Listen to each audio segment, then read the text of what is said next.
Bienvenue sur la scène Agro-Damou. Je m'appelle Kamer Ahmed Dakio, étudiant vétérinaire à l'école inter-état de sciences et médecine vétérinaire de Dakar. Dans cette vidéo, nous allons parler d'une chose très importante pour réussir son élevage et en préservant la santé de vos sujets, de vos voisins et la santé humaine.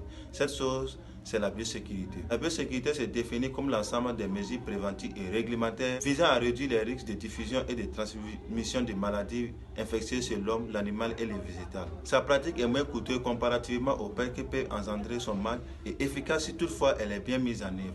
De façon indirecte, la biosécurité réduit donc les risques d'antibiorésistance car elle diminue l'utilisation des antibiotiques dans les fermes. Mais lorsqu'on parle de biosécurité, deux notions doivent nous venir en tête. La biosécurité doit être une culture, une discipline, une rigueur et un état d'esprit comme première notion à retenir. La deuxième est celle de savoir que la biosécurité est la loi du tout ou rien.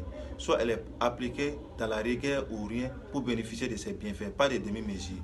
Alors, ces axes doivent être pris en compte pour parler de biosécurité qui peut nous permettre de mener à bien notre activité sans avoir des ravages, surtout pour les maladies qui peuvent être dues au manque de biosécurité dont certaines sont à évolution rapide comme la grippe aviaire, la peste porcine africaine, la maladie virale hémorragique chez les lapins.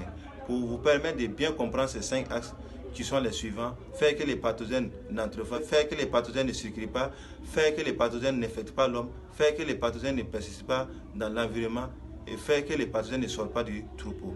Des vidéos seront faites sur les différents axes. N'hésitez pas à les visionner pour renforcer vos connaissances afin de diminuer les risques de traîner des maladies dans vos élevages. Merci pour votre attention.